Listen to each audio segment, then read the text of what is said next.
केंद्रीय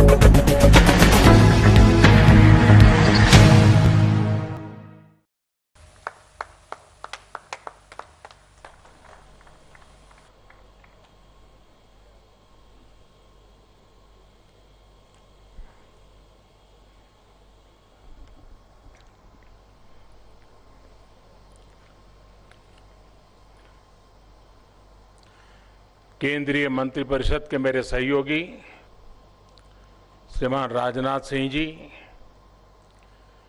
हिमाचल प्रदेश के लोकप्रिय मुख्यमंत्री भाई जयराम ठाकुर जी, हिमाचल से ही सांसद और केंद्र में मंत्री मित्र मेरे साथी, हिमाचल का छोकरा श्री अनुराग ठाकुर जी, स्थानीय विधायक, सांसदगण और हिमाचल सरकार में मंत्री भाई गोविंद ठाकुर जी, अन्य मंत्रीगण, अन्य सांसदगण, विधायकगण, बहनों और भाइयों, तुसा सहबी रे अपने प्यारे अटल बिहारी वाजपेयी जी री सोचा रही बदौलत कुल्लू, लाहौल, ले, लद्दाख रे लोकारी तई ये सुरंगारा तोहफा तुसा सेवी वे मेलू तुसा सेवी वे बहुत बहुत बधाई और मुबारक।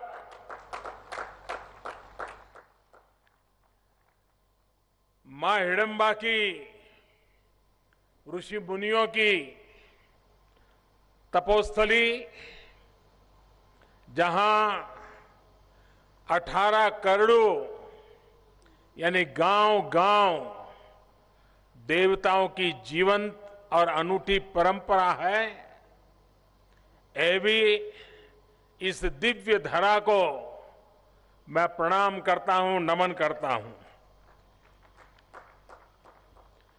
और कांचनगंगा, कांचननाग की ये भूमि, अभी जयराज जी हमारे मुख्यमंत्री जी वर्णन कर रहे थे पैराग्लाइडिंग के बड़े शौक का। अच्छा तो लगता था उड़ने का, लेकिन जब पूरी कीट उठा करके ऊपर तक जाना पड़ता था तो दम उखड़ जाता था। और एक बार शायद दुनिया में और किसी ने किया होगा कि नहीं मुझे मालूम नहीं, अटल जी मनाली आए थे। मैं यहां संगठन की व्यवस्था वाला व्यक्ति था तो थोड़ा पहले आया था, तो हमने एक कार्यक्रम बनाया। 11 पैराग्लाइडर्स, पायलट एक साथ मनाली के आसमान में, और जब अटल जी पहुंचे तो सबने पुष्प वर्षा की थी। शायद दुनिया में पैराग्लाइडिंग का ऐसा उपयोग पहले कभी नहीं हुआ होगा, लेकिन जब शाम को मैं अटल जी से मिलने गया तो कह रहे भाई बहुत साहस कर रहे हो, ऐसा क्यों करते हो। लेकिन वो दिन मैंने मनाली के जीवन में भी एक बड़ा सा अवसर बन गया था कि पैराग्लाइडिंग से पुष्प वर्षा करके वाजपेयी जी के स्वागत करने की कल्पना बहुत ही रोचक थी। हिमाचल के मेरे प्यारे भाई बहनों, आप सभी को अटल टनल लोकार्पण की भी आज बहुत बहुत बधाई है। और जैसा मैंने पहले कहा, ये जगह भले आज सभा हो रही है और मैं तो देख रहा हूं सोशल डिस्टेंसिंग का परफेक्ट प्लानिंग हुआ है। दूर दूर तक सब बराबर सोशल डिस्टेंसिंग करके और अपना हाथ भी उठा करके मुझे आज उन सबका भी अभिवादन करने का अवसर मिला है। ये जगह मेरी जानी पहचानी जगह है। अटल जी के साथ भी मनाली में मुझे कभी, वैसे मैं बड़ा एक जगह पे ज्यादा समय रुकने वाला व्यक्ति नहीं होता था, बहुत तेजी से दौरा करता था, लेकिन जब अटल जी आते थे तो जितने दिन रुकते थे मैं भी रुक जाता था, तो मुझे भी यहाँ काफी निकटता का अनुभव आप सबसे होता था। और तब उनके साथ मनाली के, हिमाचल के विकास को लेकर कई बार चर्चा होती थी। अटल जी यहाँ के इंफ्रास्ट्रक्चर, यहाँ की कनेक्टिविटी और यहाँ के पर्यटन उद्योग की काफी चिंता भी करते थे, और वो अक्सर अपनी एक मशहूर कविता सुनाया करते थे। मनाली वालों ने तो जरूर बार बार सुनी है। और सोचिए, जिन्हें ये जगह अपने घर जैसी लगती हो, जिन्हें परिणी गांव में समय बिताना इतना अच्छा लगता हो, और जो यहाँ के लोगों से इतना प्रेम करते हो, वही अटल जी कहते थे अपनी कविता में। वो कहते थे, मनाली मत जाइयो राजा के राज में, जइयो तो जइयो उड़ी के मत जइयो, अधर में लटकियो हो वायुदूत में जहाज में, जइयो तो जइयो संदेशा न पइयो, टेलीफोन बिगड़े हैं मिर्धाम महाराज में। साथियों, मनाली को बहुत अधिक पसंद करने वाले अटल जी की अटल इच्छा थी कि यहां स्थितियां बदले, यहां की कनेक्टिविटी बेहतर हो। इसी सोच के साथ उन्होंने रोहतांग में टनल बनाने का फैसला लिया था। मुझे खुशी है कि आज अटल जी का ये संकल्प सिद्ध हो गया है। ये अटल टनल अपने ऊपर भले ही इतने बड़े पहाड़ का, यानी करीब 2 किलोमीटर ऊंचा पहाड़ उस टनल के ऊपर है, इतने बड़े पहाड़ का बोझ उठाए हैं,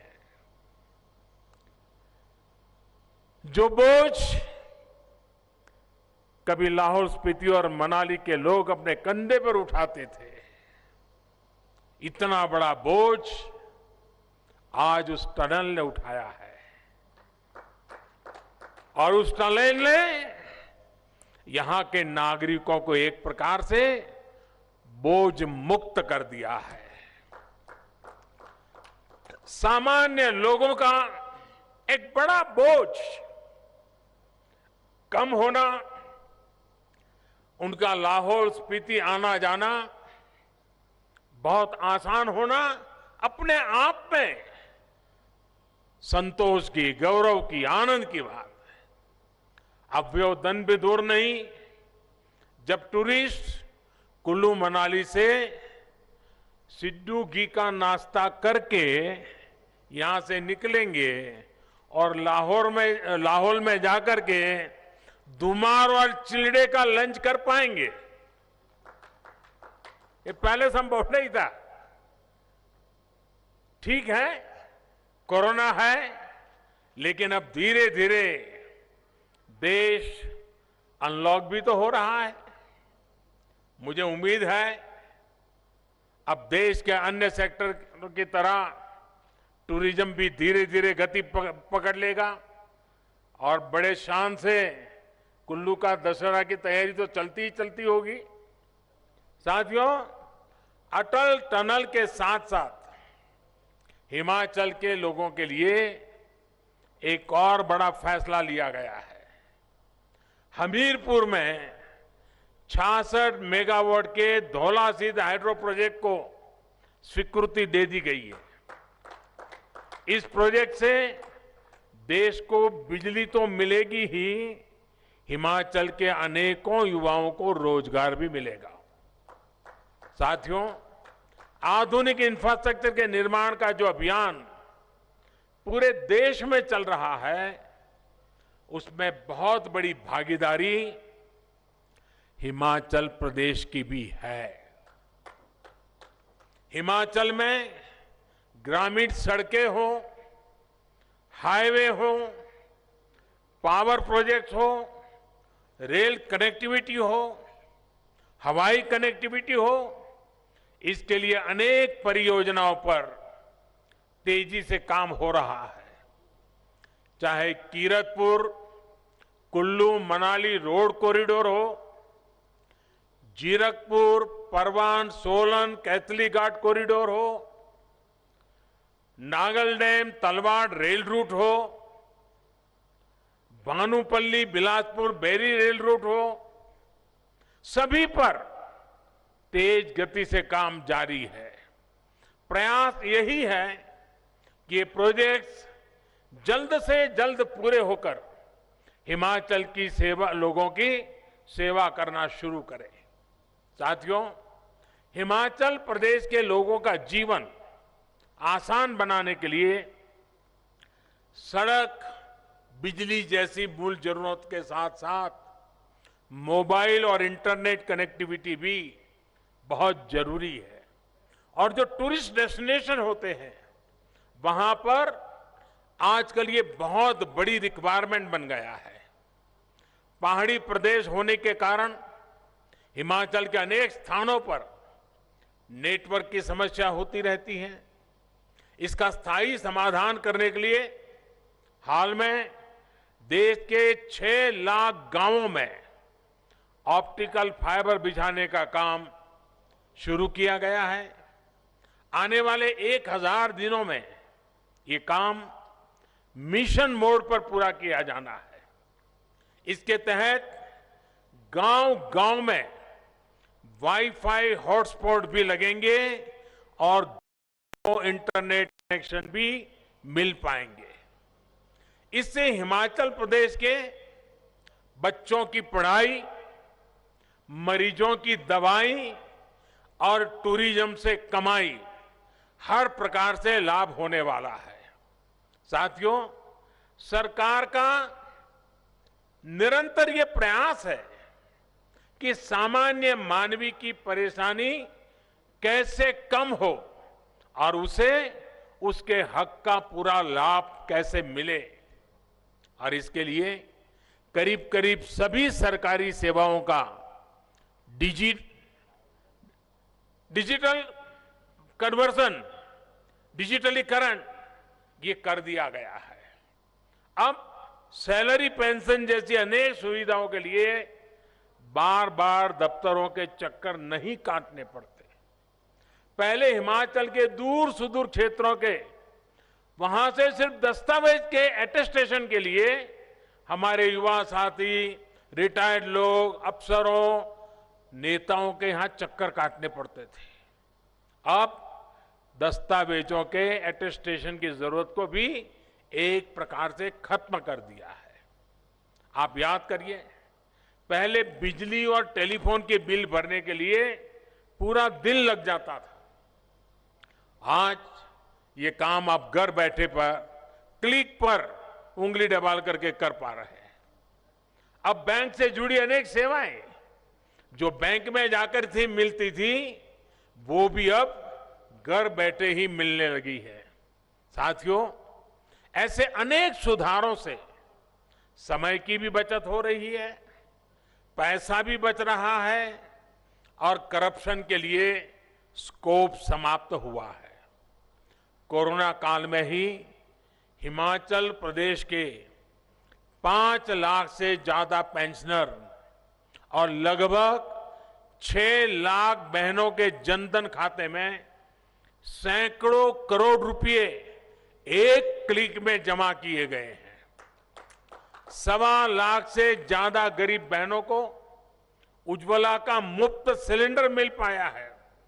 साथियों, देश में आज जो रिफॉर्म्स किए जा रहे हैं, उन्होंने ऐसे लोगों को परेशान कर दिया है जिन्होंने हमेशा सिर्फ अपने राजनीतिक हितों के लिए काम किया।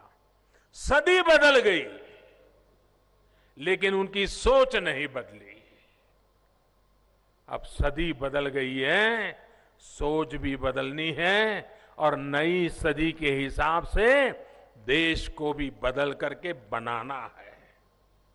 आज जब ऐसे लोगों द्वारा बनाए बिचौलियों और दलालों के तंत्र पर प्रहार हो रहा है तो जरा बौखला रहे हैं।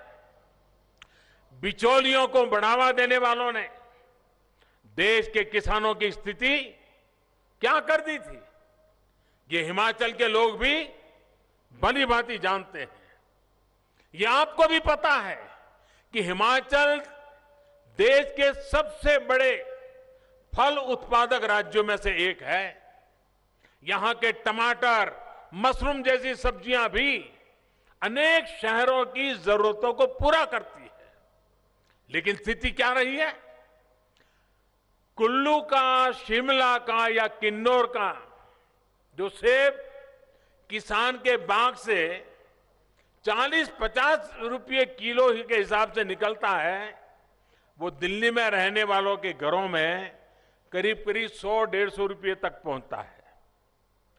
बीज का लगभग 100 रुपये का जो हिसाब है, न वो कभी किसान को मिला, न कभी वो खरीदार को मिला। तो वो गया कहां? किसान का भी नुकसान और शहर में लेकर के खरीद करने वाले का भी नुकसान। यही नहीं, यहां के बागवान साथी जानते हैं कि सेब का सीजन जैसे जैसे पीक पर जाता है तो कीमतें धड़ाम से गिर जाती है। इसमें सबसे अधिक मार ऐसे किसानों पर पड़ता है जिनके पास छोटे बगीचे हैं। साथियों, कृषि सुधार कानूनों का विरोध करने वाले कहते हैं कि यथास्थिति बनाए रखो, पिछली सदी में जीना है जीने दो। लेकिन देश आज परिवर्तन के लिए प्रतिबद्ध है और इसलिए ही कृषि क्षेत्र के विकास के लिए कानूनों में ऐतिहासिक सुधार किया गया है। और ये जो सुधार है वो उन्होंने भी पहले सोचे थे, वे भी चाहते थे। सोच तो उनकी भी थी, हमारी भी, फुल स्टॉप कॉमा के साथ वही है, लेकिन उनमें हिम्मत की कमी थी। हमारे में हिम्मत है। उनके लिए चुनाव सामने थे, हमारे लिए देश सामने है। हमारे लिए हमारा देश का किसान सामने है। हमारे लिए हमारे देश का किसान का उज्जवल भविष्य सामने है और इसलिए हम फैसले लेकर के आगे किसान को ले जाना चाहते हैं। अगर हिमाचल के छोटे छोटे बागवान किसान समूह बनाकर अपने सेब दूसरे राज्यों में जाकर सीधे बेचना चाहे तो उन्हें वो आजादी मिल गई है। हां, अगर उनको स्थानीय मंडी में फायदा मिलता है, पहले की व्यवस्था से फायदा मिलता है, तो वो विकल्प तो है ही है, उसको किसी ने खत्म नहीं किया है। यानी हर प्रकार से किसानों, बागवानों, उन सबको लाभ पहुंचाने के लिए ही ये सुधार किए गए हैं। साथियों, केंद्र सरकार किसानों की आय बढ़ाने, खेती से जुड़ी उनकी छोटी छोटी जरूरतों को पूरा करने के लिए प्रतिबद्ध है। पीएम किसान सम्मान निधि के तहत देश के लगभग 10.25 करोड़ किसान, उन परिवारों के खाते में अब तक करीब करीब 1 लाख करोड़ रुपए जमा किए जा चुके हैं। 10.25 करोड़ से ऊपर। इसमें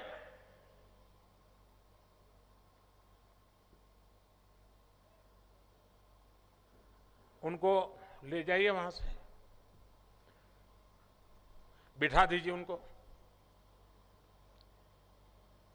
बिठा दीजिए, बिठा दीजिए।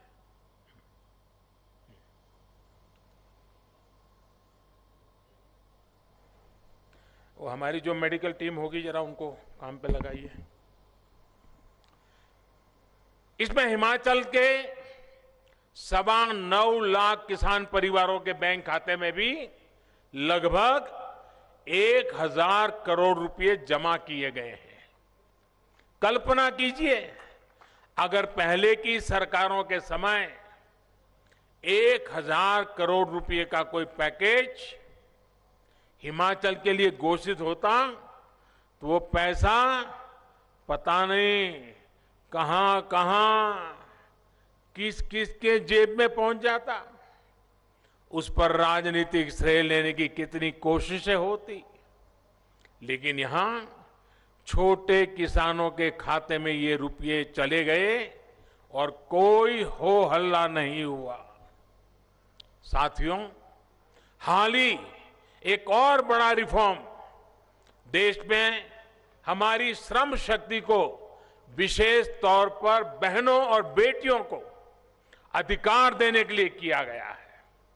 हिमाचल की बहनें और बेटियां तो वैसे भी हर क्षेत्र में मुश्किल से मुश्किल काम करने में अग्रणी रहती है, लेकिन नहीं उस बेटी को ले जाओ भाई, उनको ड्यूटी बाद में करेगी कोई अफसर। जरा हाँ बेटा, आप बेटा वहां बैठो जा करके, आप ड्यूटी की चिंता मत करो।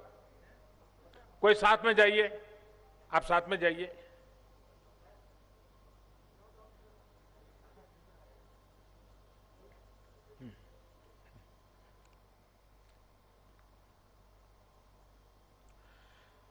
अभी तक स्थिति ये थी कि देश में अनेक सेक्टर ऐसे थे जिनमें बहनों को काम करने की मनाही थी।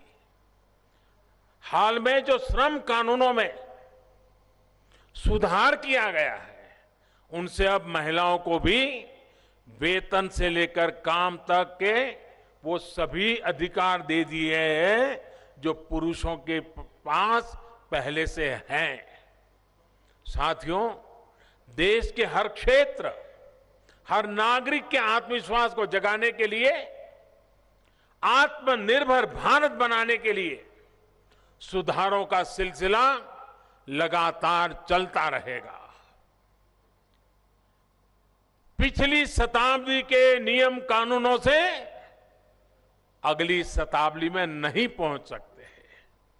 समाज और व्यवस्थाओं में सार्थक बदलाव के विरोधी जितने भी अपने स्वार्थ की राजनीति कर ले, ये देश रुकने वाला नहीं है। हिमाचल, यहां के हमारे नौजवान, देश के हर युवा के सपने और आकांक्षाएं हमारे लिए सर्वोपरि है, और उसी संभावनाओं को लेकर के हम देश को प्रगति की नई ऊंचाइयों पर ले जाने पर लगे रहते हैं। साथियों, मैं आज फिर एक बार अटल टनल के लिए, और आप कल्पना कर सकते हैं इससे कितना बड़ा बदलाव आने वाला है, कितनी संभावनाओं के दरवाजे खुल गए हैं। उसका जितना फायदा हम उठाएं, मेरी आप सबको बहुत बहुत बधाई है, बहुत बहुत शुभकामनाएं हैं। कोरोना का काल है, हिमाचल ने स्थितियों को बहुत अच्छे ढंग से संभाला है, लेकिन फिर भी इस संक्रमण से खुद को सुरक्षित रखें।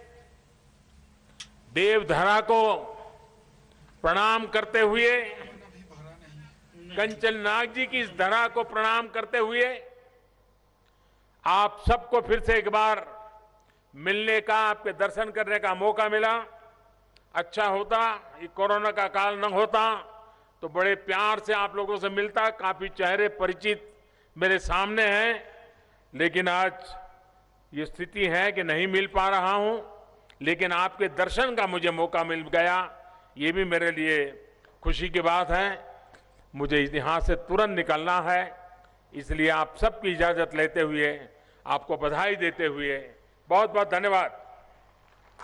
कंस्ट्रक्शन రంగాలలో దశాబ్దపు అనుభవంతో కస్టమర్ల మరియు శ్రేయోభిలాషుల మన్ననలను నమ్మకాన్ని గెలుపొందిన సంస్థ విఆర్ఆర్ కన్స్ట్రక్షన్స్. నాణ్యతకు నమ్మకానికి మారుపేరు VRR constructions. Independent houses, apartments, villas అన్ని రకాల హంగులతో అలరించే అద్భుతమైన వెంచర్స్ తో పాటు అందరికీ అందుబాటు ధరలో సొంత ఇంటి కలను సాకారం చేసే నమ్మకమైన సంస్థ VRR constructions. Please visit VRR Constructions, Varatex Plaza near Radhika Theatre, ECL X Road, Hyderabad. Call to 9100885555 9100885559.